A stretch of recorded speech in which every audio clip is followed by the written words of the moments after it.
Hello, 50 millimetre ডায়ামিটারের aluminium pipe এবং flat পজিশনে 3 মিলিমিটার ওয়াল থিকনেসের উপর পাইপ বাট জয়েন্টের সেশনে স্বাগত।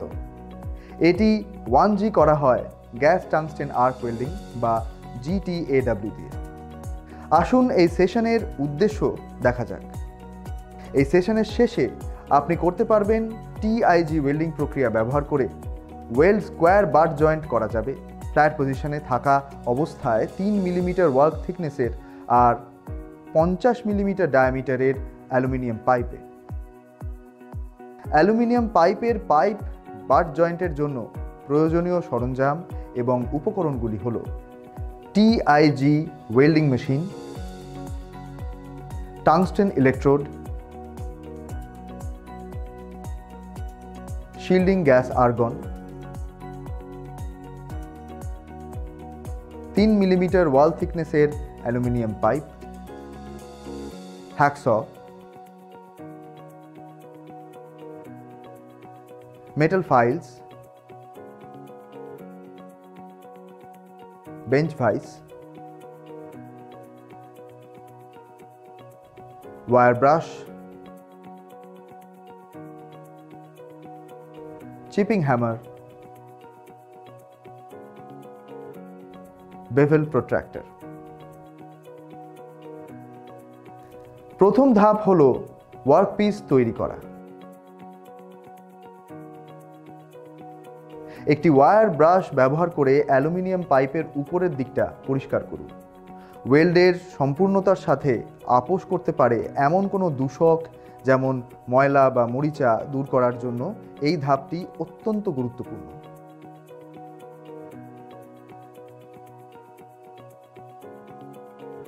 উপরিভাগ পরিষ্কার হয়ে গেলে অ্যালুমিনিয়াম পাইপটি 75 মিলিমিটারের নির্দিষ্ট দৈর্ঘ্যে কাটতে হবে।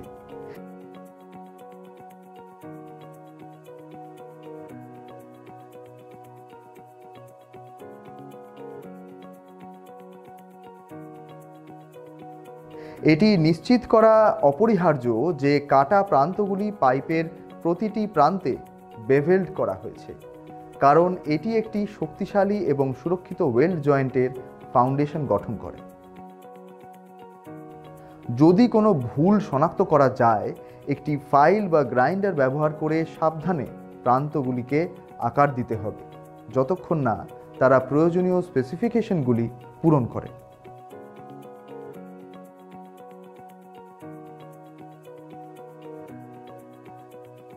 দ্বিতীয় ধাপ হল ক্ল্যাম্পিং এবং নিরাপত্তা। ওয়েল্ডিং প্রক্রিয়া চলাকালীন স্টেবিলিটি অর্জন করা গুরুত্বপূর্ণ, তাই সুরক্ষিতভাবে অ্যালুমিনিয়াম পাইপগুলি একসাথে ক্ল্যাম্প করুন যাতে কোনো অনাকাঙ্ক্ষিতভাবে সরে যাওয়া রোধ করা যায়, যা অ্যালাইনমেন্টকে ব্যাহত করতে পারে। এছাড়া এটাও নিশ্চিত করুন যে আপনি উপযুক্ত পার্সোনাল প্রোটেক্টিভ ইকুইপমেন্ট বা PPE পরিধান করেছেন কিনা, যার অন্তর্ভুক্ত গ্লাভস, একটা ওয়েল্ডিং হেলমেট এবং প্রোটেক্টিভ ক্লোদিং। নিরাপত্তার বিষয়টিকে সব সময় অগ্রাধিকার দিতে হবে। তৃতীয় ধাপ হলো ওয়েল্ডিং মেশিন সেট আপ করা। ওয়েল্ডিং মেশিনটি সঠিকভাবে কনফিগার করা অত্যন্ত গুরুত্বপূর্ণ, তাই লো ওয়েল্ডিং কারেন্ট সাধারণত 60 থেকে 90 অ্যাম্পিয়ার্স পর্যন্ত নির্বাচন করে অ্যালুমিনিয়ামকে সমযোজিত করার জন্য ওয়েল্ডিং সেটিংস অ্যাডজাস্ট করুন। একই সাথে অপটিমাল পেনিট্রেশন এবং ফিউশন নিশ্চিত করার জন্য ওয়েল্ডিং ভোল্টেজ বৃদ্ধি করুন। ওয়েল্ডিং মেশিনের এই সতর্ক সেটআপটি একটি মসৃণ এবং কার্যকর ওয়েল্ডিং অপারেশনের জন্য ভিত্তি স্থাপন করে। পরবর্তী ধাপ হলো ট্যাক ওয়েল্ডিং এবং অ্যালাইনমেন্ট। সর্বশেষ ওয়েল্ডিংয়ে অগ্রসর হওয়ার আগে অস্থায়ীভাবে উপাদানগুলি একসাথে ধরে রাখার জন্য এবং অ্যালাইনমেন্ট বজায় রাখার ট্যাক ওয়েল্ডিং সম্পাদন করুন।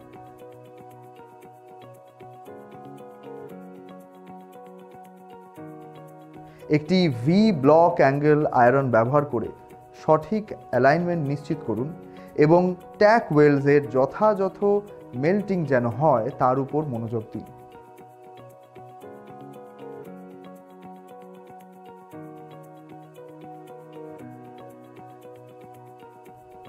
এই পর্যায়ে নির্দিষ্ট পরিমাপের দিকে গভীর মনোযোগ দিন, যার মধ্যে রয়েছে 1.5 মিলিমিটারের রুট গ্যাপ বজায় রাখা, 75 ডিগ্রির একটি গ্রুভ অ্যাঙ্গেল এবং 1.5 মিলিমিটারের একটি রুট ফেস। রুট গ্যাপের সমান ডায়ামিটারের একটি বেন্ট ওয়্যারকে ধারাবাহিকতা নিশ্চিত করার জন্য রাখা যেতে পারে।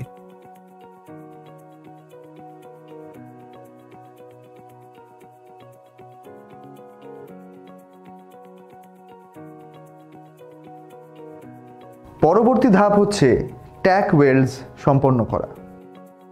ট্যাক ওয়েল্ডিং প্রক্রিয়া চালিয়ে যান। নিশ্চিত করুন যে জয়েন্টগুলি পাইপগুলিকে ঘুরিয়ে 20 ডিগ্রি অ্যাঙ্গেলে সংযুক্ত করা হয়েছে।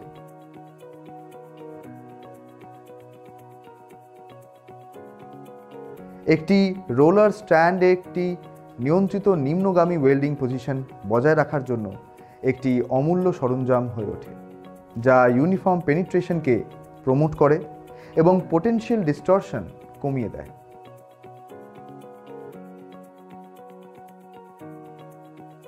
আপনি ওয়েল্ডিংয়ের সাথে এগিয়ে যাওয়ার সঙ্গে সঙ্গে পাইপটিকে একটি অবিচলিত এবং সমগতিতে রোটেট করান এবং তা 85 ডিগ্রির একটি সামঞ্জস্যপূর্ণ টর্চ অ্যাঙ্গেল বজায় রেখে করতে হবে।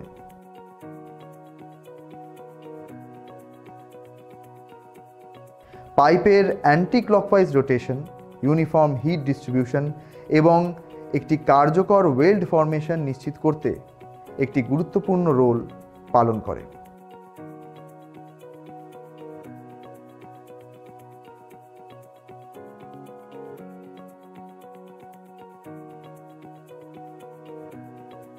ষষ্ঠ ধাপ হলো ওয়েল্ডিং অ্যান্ড ইন্সপেকশন।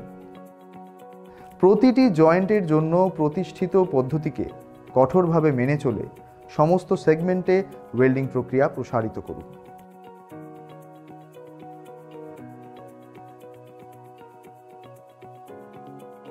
যদি কোনো কারণে ওয়েল্ডিং প্রক্রিয়া বিঘ্নিত হয়, তবে পুনরায় শুরু করার আগে ওয়েল্ড পুলটি পুঙ্খানুপুঙ্খভাবে পরিষ্কার করা হয়েছে কিনা তা নিশ্চিত করা অত্যন্ত গুরুত্বপূর্ণ।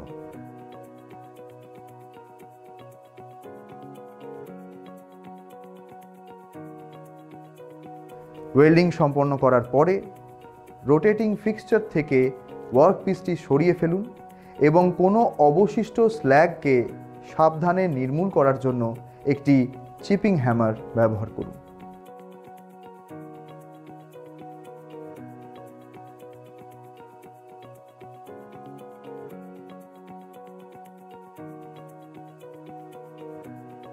সপ্তম ধাপ হলো ওয়েল্ড শেষে পরীক্ষা করা। পোরসিটি, ক্র্যাকস বা অসম্পূর্ণ ফিউশনের মতো সম্ভাব্য ত্রুটিগুলি শনাক্ত করার জন্য ওয়েল্ডিং শেষে একটি পুঙ্খানুপুঙ্খ পরিদর্শন অপরিহার্য। যে কোনো সমস্যা দ্রুত সমাধান করা ওয়েল্ডিংয়ের কোয়ালিটি বজায় রাখার জন্য গুরুত্বপূর্ণ অবদান রাখে। অষ্টম ধাপ হলো সর্বশেষ ফিনিশিং। ওয়েল্ডিং প্রক্রিয়াটি শেষ করার সাথে রিফাইনমেন্টের একটি শেষ কাজ জড়িত। একটি ওয়্যার ব্রাশ ব্যবহার করুন সতর্কতার সাথে ওয়েল্ড পরিষ্কার করার জন্য, যে কোনো অবশিষ্ট ইমপিউরিটিজ অপসারণ এবং এর সামগ্রিক চেহারাকে উন্নত করার জন্য। এই ধাপটি কেবল ওয়েল্ডের পরিচ্ছন্নতা নিশ্চিত করে না, পাশাপাশি জয়েন্টকে একটি পালিশ এবং পেশাদার ফিনিশও প্রদান করে।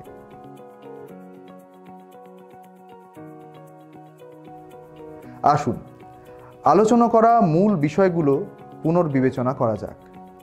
অ্যালুমিনিয়াম পাইপগুলি একটি ওয়্যার ব্রাশ দিয়ে পরিষ্কার করে ফেলুন, যাতে কোনো ময়লা বা আবর্জনা দূর হয়ে যায় এবং শীট কাটা যায়। ওয়েল্ডিং মেশিন সেট আপ করুন। সেট পিসগুলি সঠিক বিরতিতে এবং সঠিক অ্যালাইনমেন্টে ট্যাগ করুন।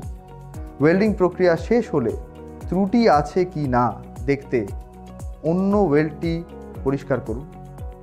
এবার আমরা সেশনের শেষ ভাগে এলাম। আশা করি আপনি গ্যাস টাংস্টেন আর্ক ওয়েল্ডিং বা GTAW ব্যবহার করে 1G ফ্ল্যাট পজিশনে 50 মিলিমিটার ডায়ামিটার এবং 3 মিলিমিটার ওয়াল থিকনেসের অ্যালুমিনিয়াম পাইপের উপর পাইপ বাট জয়েন্ট সম্পর্কে ভালো ধারণা অর্জন করেছেন। পরের সেশনে আবার আপনার সাথে দেখা হবে।